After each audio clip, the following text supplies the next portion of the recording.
환영합니다. 여러분의 마음 이곳에서 풀고 가세요. 가끔은 이런 생각이 듭니다. 아, 저때 그냥 내버려 둘걸. 왜 그렇게 나섰을까? 60을 넘기고 나니 깨닫게 됩니다. 자식 키울 때는 뭐든 해줘야 한다고 생각했는데 자식이 다 큰 지금은 뭘 해주면 해줄수록 관계가 꼬인다는 걸요.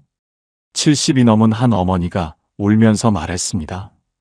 손주 봐주고 집 사주고 밥도 해주고 내가 할 수 있는 건 다 해줬는데 우리 며느리는 왜 날 피할까요? 우리 아들은 왜 날 귀찮아할까요?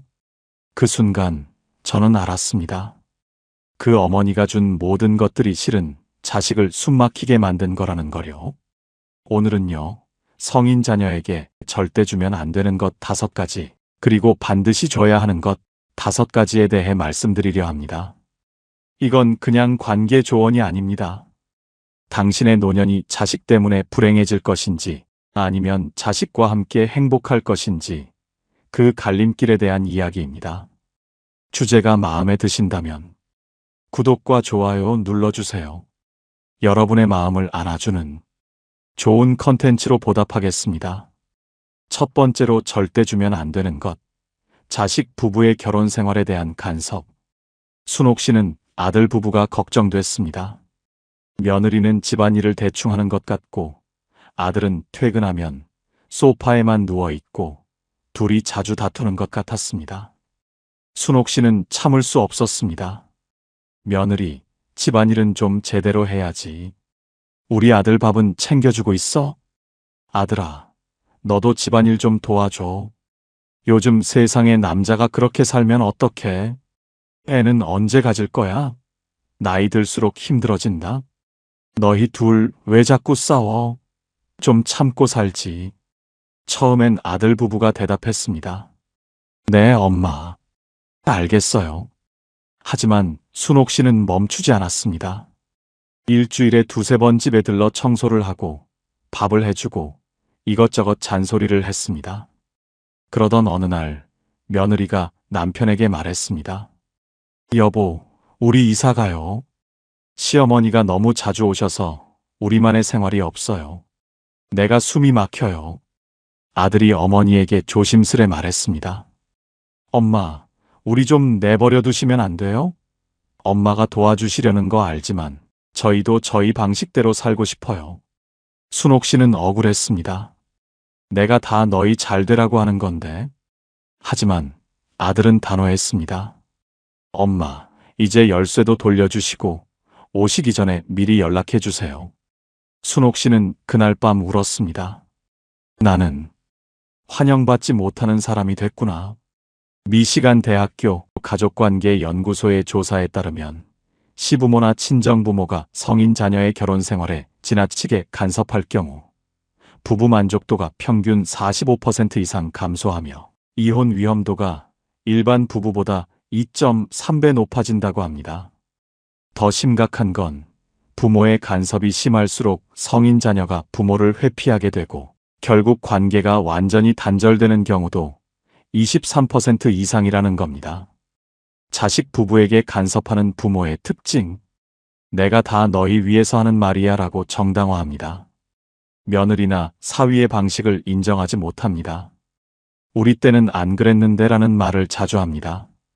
자식 부부의 사생활을 존중하지 않습니다. 허락 없이 집에 들어가고 물건을 정리하고 간섭합니다. 하지만 진실은 이렇습니다. 결혼은 두 사람의 일입니다. 부모는 조연이지 주연이 아닙니다.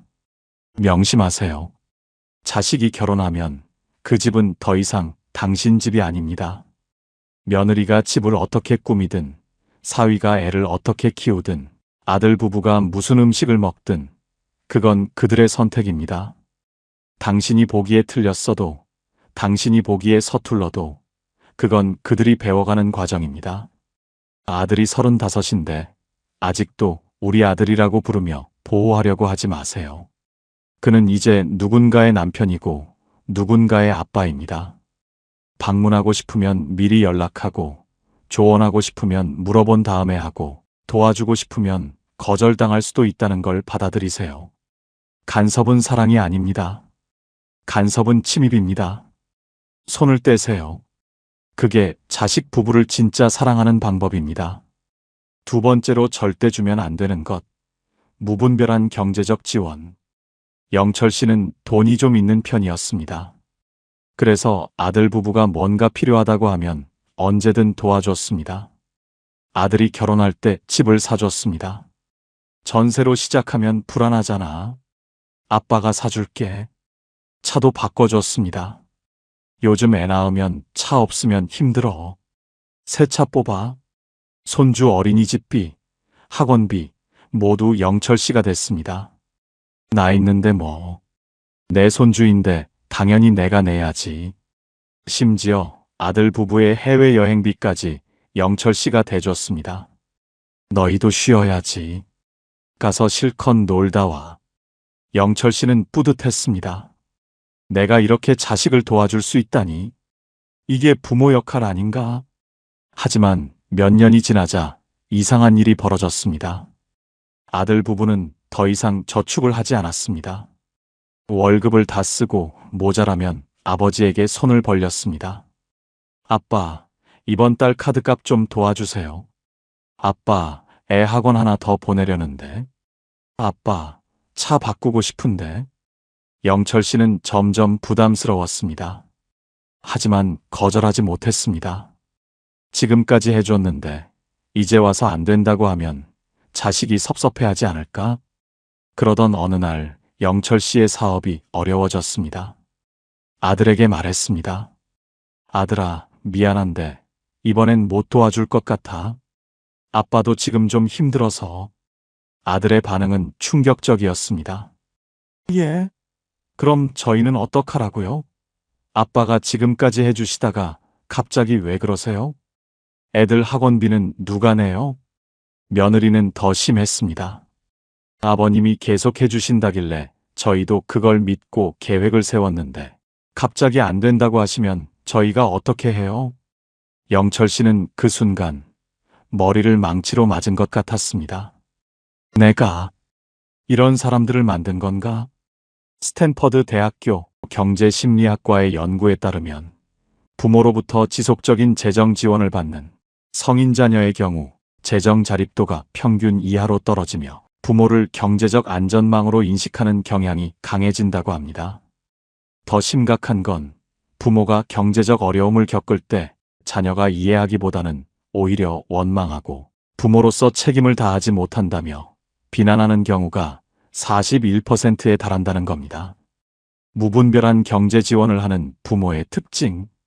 자식이 요청하면 무조건 줍니다. 나 있는데 뭐 걱정해라고 말합니다. 자식의 경제적 자립을 방해합니다. 돈으로 사랑을 표현한다고 착각합니다. 거절했을 때 자식이 서운해할까봐 두렵습니다. 하지만 진실은 이렇습니다. 당신이 영원히 지갑을 열 수는 없습니다. 당신도 언젠가 돈이 필요할 날이 옵니다. 록펠러는 자식들에게 이렇게 말했습니다. 내 돈은 내 것이다. 너희가 원한다면 너희가 벌어라. 냉정해 보이지만 그래서 록펠러의 자손들은 대대로 경제적으로 자립적인 사람들이 되었습니다. 자식이 40인데 아직도 아빠, 돈 좀 이라고 말한다면 그건 자식의 문제가 아니라 당신이 만든 문제입니다. 집 사주는 건 한 번이면 됩니다. 차 바꿔주는 것도 한 번이면 됩니다. 그 이상은 독입니다. 손주 학원비? 그건 손주 부모가 낼 돈입니다. 아빠, 이번 달 좀 힘든데. 미안하지만 안 돼. 내가 알아서 해결해봐. 그렇게 말할 수 있어야 합니다. 자식이 서운해할까요? 당연히 서운해합니다. 하지만 그 서운함이 자식을 어른으로 만듭니다. 당신의 돈은 당신이 쓰세요. 당신의 노후를 위해, 당신의 여행을 위해, 당신의 행복을 위해. 자식에게 유산 남겨주려고 당신이 초라하게 살 이유 없습니다. 무분별한 경제 지원은 독입니다. 지갑을 닫으세요. 세 번째로 절대 주면 안 되는 것. 손주 전담 육아. 미숙 씨는 손주가 태어나자마자 며느리에게 말했습니다. 나한테 맡겨. 내가 키워줄게. 너희는 돈이나 열심히 벌어. 며느리는 고마워했습니다. 어머님, 정말 감사해요. 그렇게 미숙 씨는 손주를 전담으로 키우기 시작했습니다. 아침에 어린이집 데려다 주고, 저녁에 데리러 가고, 밥 먹이고, 씻기고, 재우고, 주말에도 쉴 틈이 없었습니다. 아들 부부는 데이트를 가고, 미숙 씨는 손주를 봤습니다. 엄마, 오늘 우리 영화 보러 가는데 애 좀 봐주세요. 엄마, 주말에 친구들 만나는데 애 좀 부탁해요. 미숙 씨는 처음엔 기쁘게 받아들였습니다. 귀여운 내 손주, 얼마든지 봐주지. 하지만 1년, 2년이 지나자 미숙 씨는 지쳐갔습니다.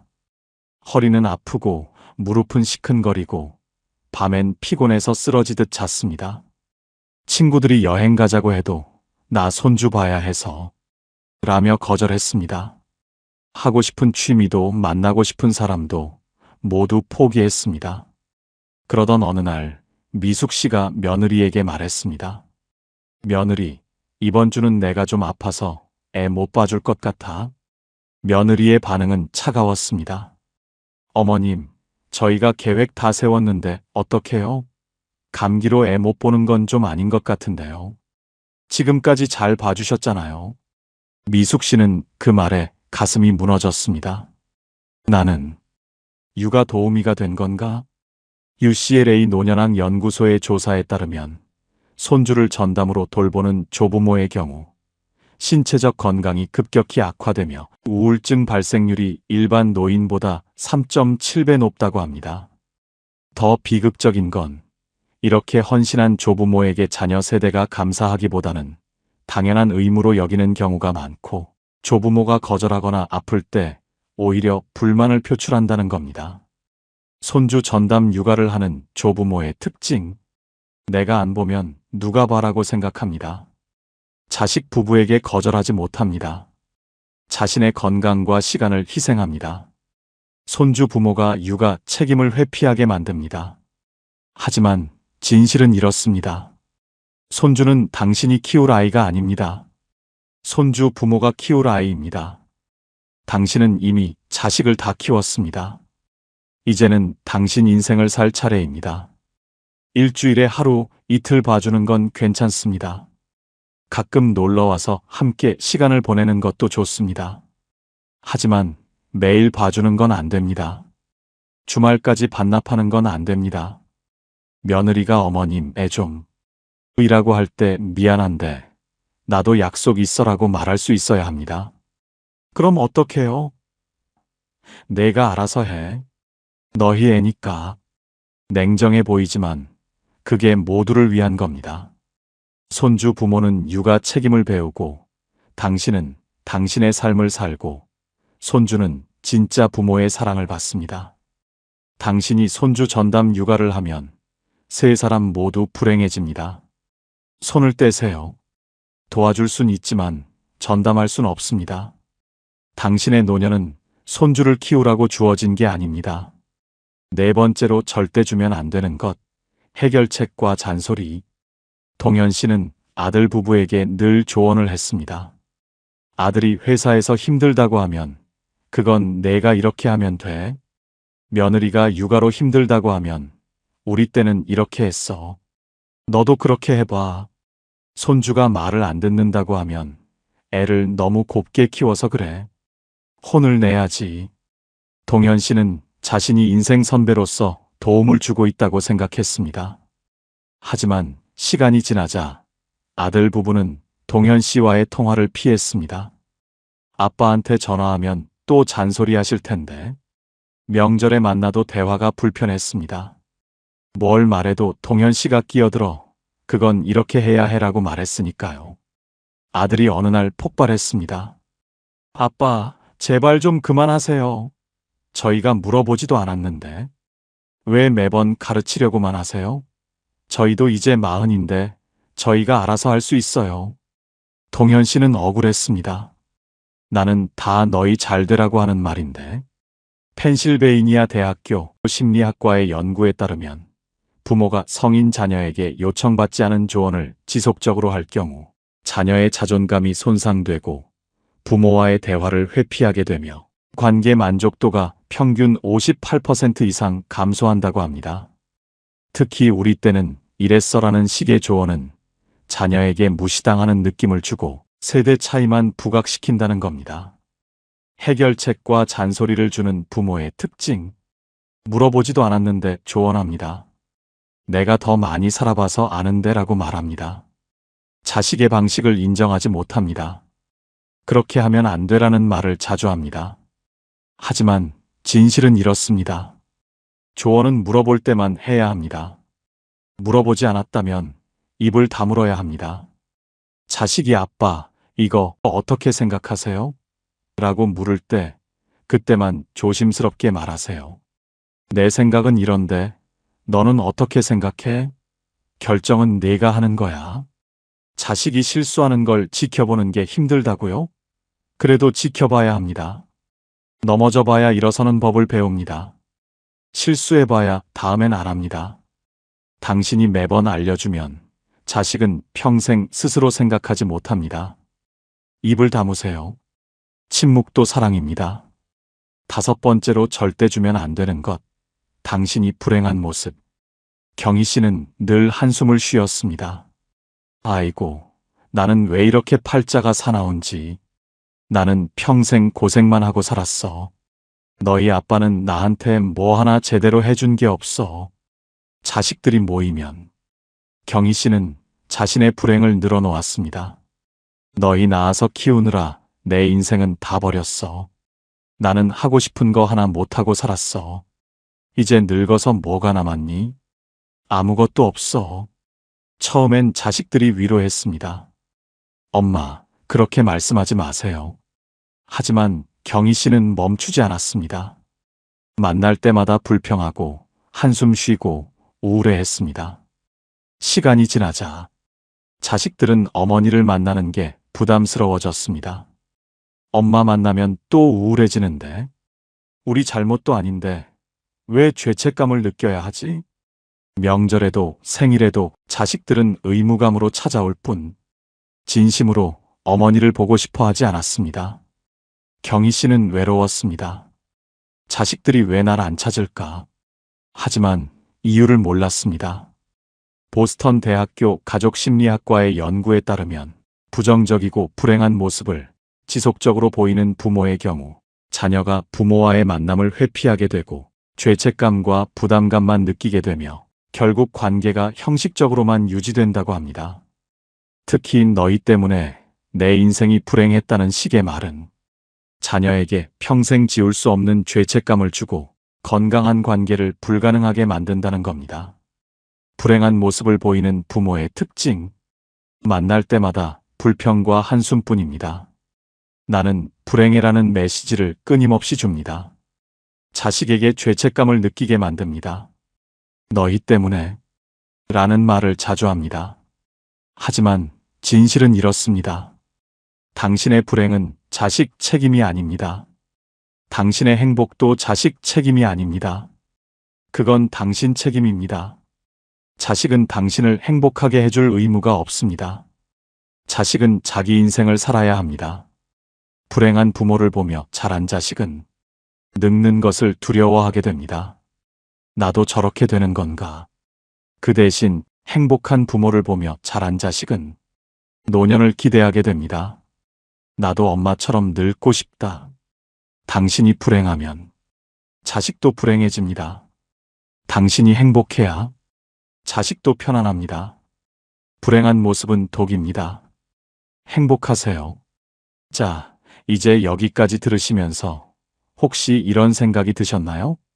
그럼 자식한테 아무것도 하지 말란 말인가? 아닙니다.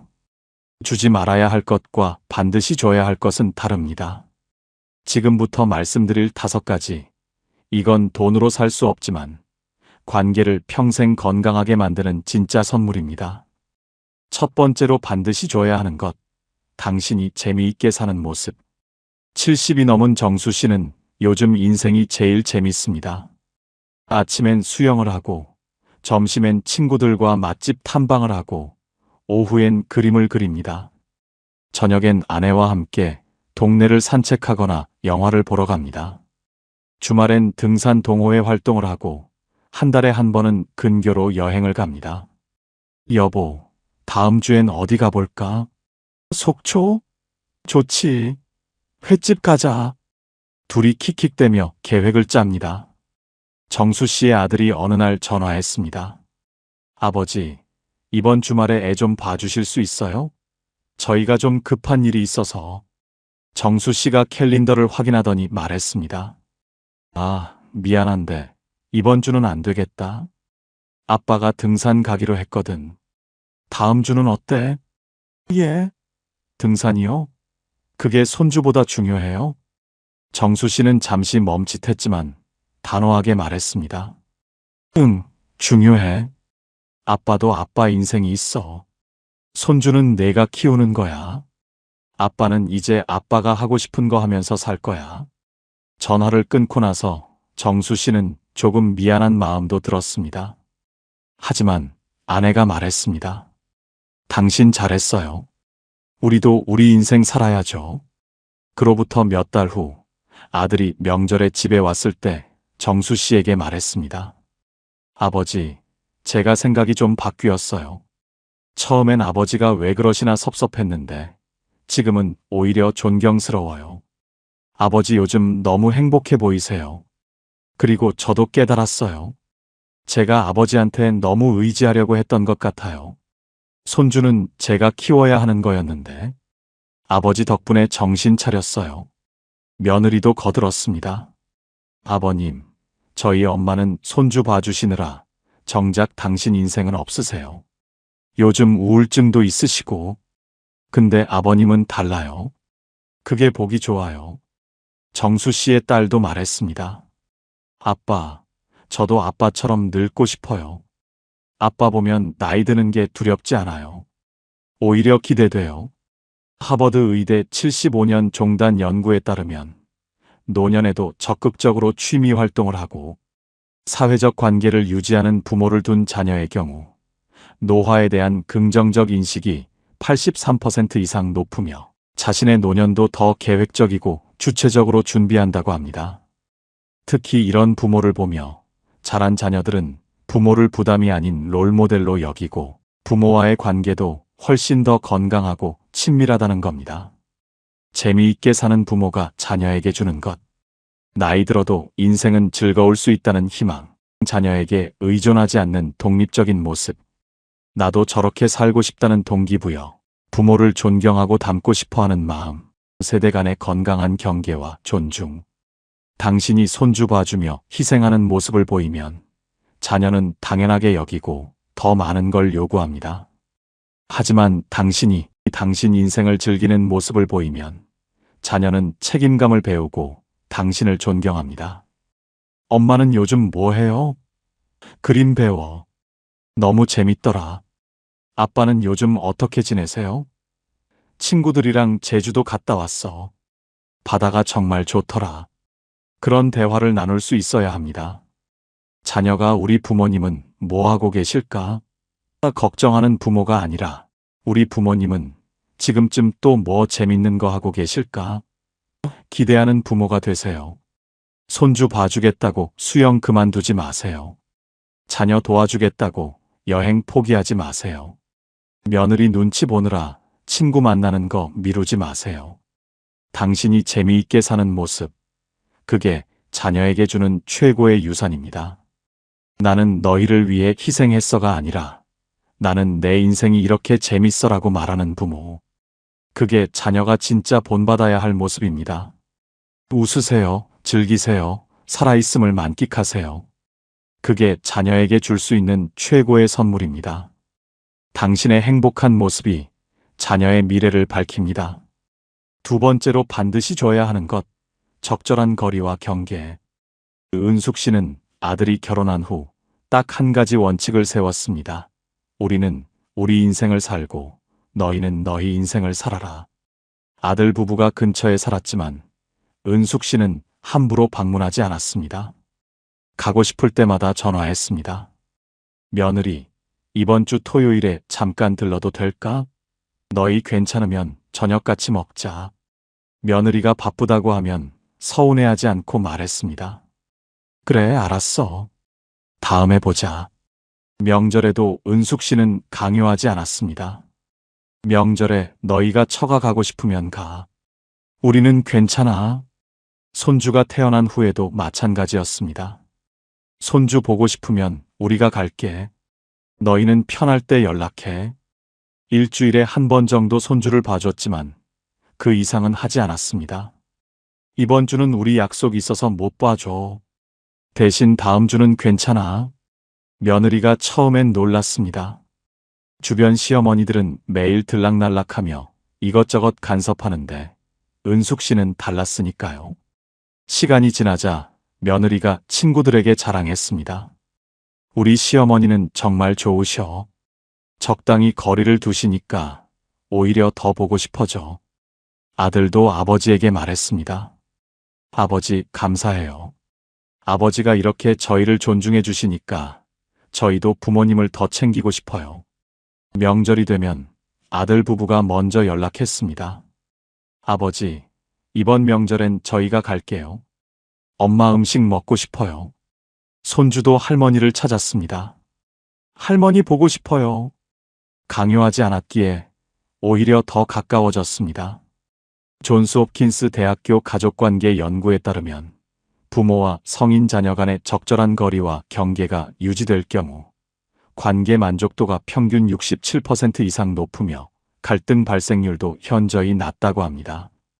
특히 필요할 때 도와주되 간섭하지 않는 부모일수록 자녀로부터 존경받고 장기적으로 훨씬 더 친밀한 관계를 유지한다는 겁니다. 적절한 거리를 유지하는 부모의 특징. 방문하기 전에 미리 연락합니다. 자녀의 거절을 받아들입니다. 너희 편할 때 연락해라고 말합니다. 자녀의 사생활을 존중합니다. 필요할 때만 도와주고 평소엔 거리를 둡니다. 칼릴 지브라는 말했습니다. 당신의 자녀는 당신과 함께 있지만 당신의 소유가 아니다. 자녀가 결혼했다면 그들에게는 그들만의 공간이 필요합니다. 매일 전화하지 마세요. 허락 없이 방문하지 마세요. 자녀의 집에서 함부로 청소하거나 정리하지 마세요. 내가 도와주는 건데 뭐가 문제야? 아닙니다. 그건 침입입니다. 거리를 두세요. 그 거리가 존중입니다. 가까이 있어도 숨 막히면 멀어지고 멀리 있어도 편안하면 가까워집니다. 적절한 거리와 경계, 그게 관계를 오래 유지하는 비결입니다. 세 번째로 반드시 줘야 하는 것, 무조건적인 지지. 혜진 씨의 딸 수연은 40에 이혼했습니다. 주변 사람들은 수군댔습니다. 그 나이에 이혼이라니. 앞으로 어떻게 살려고. 수연은 부모님께 말씀드리는 게 두려웠습니다. 엄마 아빠가 실망하시면 어떡하지. 하지만 혜진 씨의 반응은 달랐습니다. 수연아, 많이 힘들었구나. 엄마는 내 편이야. 내가 결정한 거라면 엄마는 지지해. 이혼이 내게 최선의 선택이었다면 그건 실패가 아니라 용기야.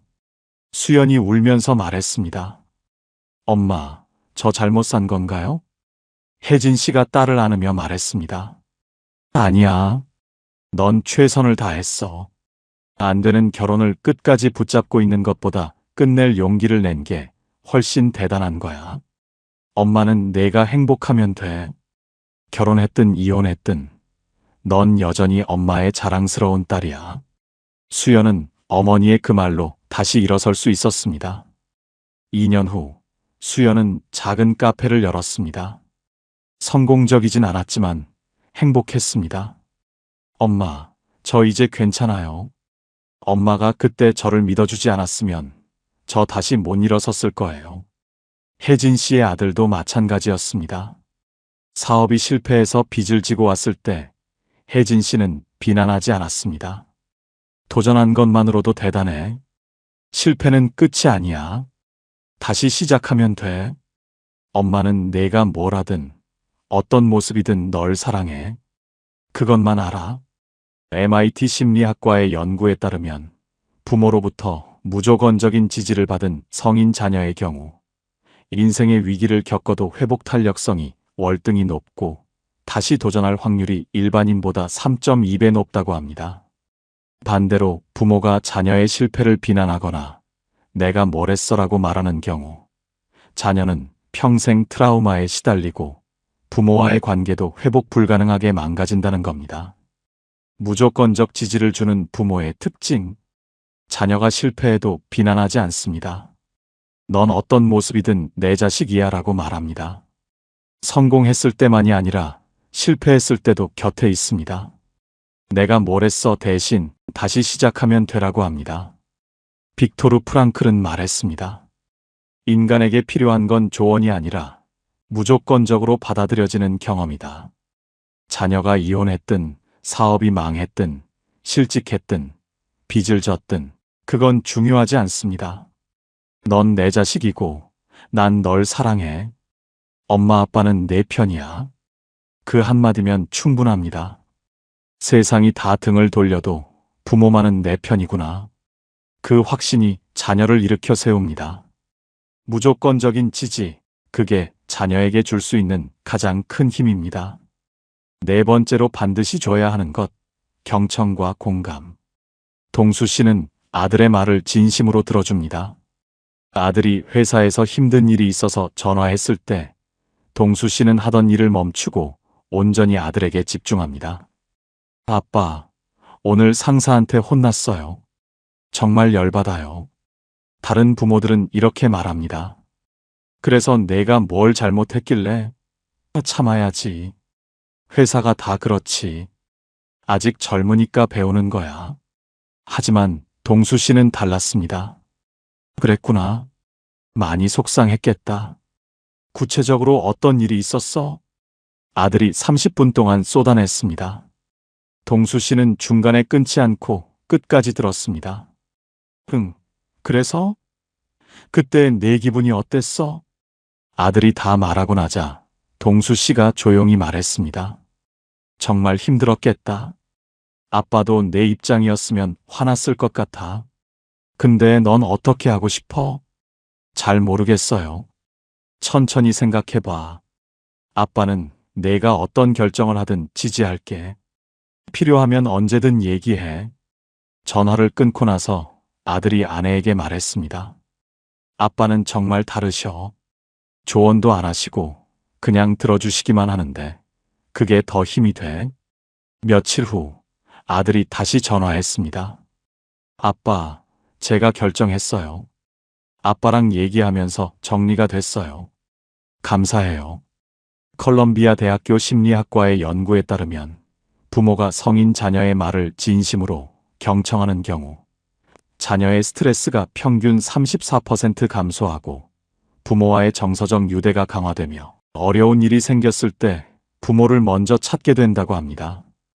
반대로 부모가 자녀의 말을 중간에 끊고 조언하거나 비판하는 경우 자녀는 부모와의 대화를 회피하고 점점 멀어진다는 겁니다. 경청하고 공감하는 부모의 특징. 자녀가 말할 때 휴대폰을 내려놓습니다. 중간에 끊지 않고 끝까지 듣습니다. 조언보다 공감을 먼저 합니다. 내 마음이 어땠어? 라고 묻습니다. 해결책을 주기보다 함께 고민합니다. 칼 로저스는 말했습니다. 진정한 경청은 최고의 심리치료다. 자녀가 전화했을 때 지금 바빠라고 하지 마세요. 하던 일을 멈추고 자녀의 목소리에 집중하세요. 무슨 일 있어? 천천히 얘기해봐. 아빠 엄마가 들을게. 조언하고 싶은 마음을 참으세요. 그건 이렇게 하면 돼 대신 넌 어떻게 하고 싶어? 라고 물으세요. 자녀는 당신의 조언이 아니라 당신의 귀를 원합니다. 경청과 공감. 그게 자녀에게 줄 수 있는 가장 따뜻한 선물입니다. 다섯 번째로 반드시 줘야 하는 것. 축복과 허락. 70이 넘은 명자 씨는 자녀들에게 늘 이렇게 말합니다. 너희 인생은 너희 것이야.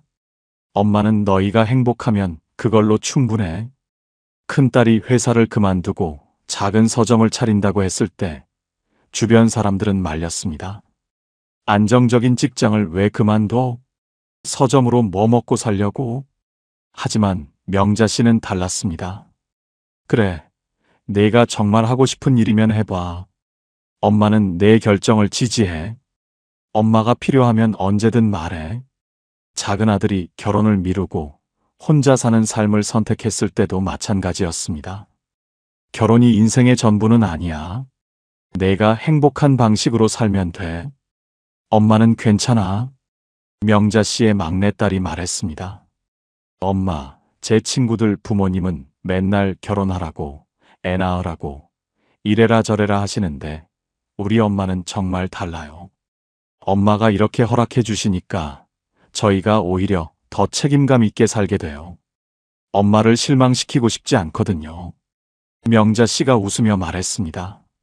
너희가 행복하게 사는 게 엄마한테 제일 큰 효도야. 너희 인생 너희 마음대로 살아. 엄마는 응원할게. 펜실베이니아 대학교 가족심리학과의 연구에 따르면 부모로부터 축복과 허락을 받은 성인 자녀의 경우 자기 삶에 대한 만족도가 월등히 높고 부모와의 관계도 훨씬 더 친밀하고 건강하다고 합니다. 특히 내 인생은 내 것이라는 메시지를 받은 자녀들은 오히려 더 책임감 있게 살고 부모를 더 자주 찾고 부모를 진심으로 존경한다는 겁니다. 축복과 허락을 주는 부모의 특징. 자녀의 선택을 존중합니다. 내 인생은 내가 결정하는 거야 라고 말합니다. 결혼, 출산, 직업 선택에 간섭하지 않습니다.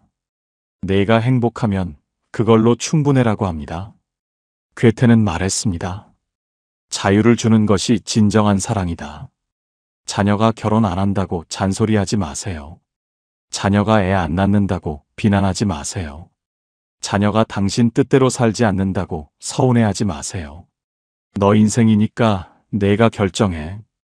엄마 아빠는 내가 행복하면 돼. 어떤 선택을 하든 응원할게. 그 한마디가 자녀를 자유롭게 하고 동시에 더 가깝게 만듭니다. 축복과 허락, 그게 자녀에게 줄 수 있는 마지막 선물입니다. 자, 정리해 보겠습니다. 성인 자녀에게 절대 주면 안 되는 것 5가지. 하나, 결혼 생활에 대한 간섭. 둘, 무분별한 경제적 지원. 셋, 손주 전담 육아. 넷, 해결책과 잔소리. 다섯, 당신이 불행한 모습. 이런 것들은 당신의 사랑처럼 보이지만 실은 관계를 망치는 독입니다. 주지 마세요. 그게 진짜 사랑입니다. 성인 자녀에게 반드시 줘야 하는 것 5가지. 하나, 당신이 재미있게 사는 모습. 둘, 적절한 거리와 경계. 셋, 무조건적인 지지. 넷, 경청과 공감. 다섯, 축복과 허락. 이런 것들은 돈으로 살 수 없지만 관계를 평생 건강하게 유지하는 가장 소중한 선물입니다. 주세요. 아낌없이 진심으로. 노자는 말했습니다. 쥐면 잃고 놓으면 얻는다. 자녀를 주려고 하면 멀어지고 자녀를 놓아주면 가까워집니다. 간섭하지 말고 존중하고 잔소리하지 말고 경청하고 요구하지 말고 축복하세요. 그럴 때 자녀는 당신을 부담이 아니라 축복으로 여기게 됩니다. 우리 부모님 때문에 힘들어가 아니라 우리 부모님 정말 멋지셔라고 말하게 됩니다. 자녀는 이제 다 컸습니다. 당신의 품에서 나와 자기 인생을 살아야 합니다. 당신의 역할은 자녀를 품는 게 아니라 자녀가 자유롭게 날 수 있도록 응원하는 겁니다.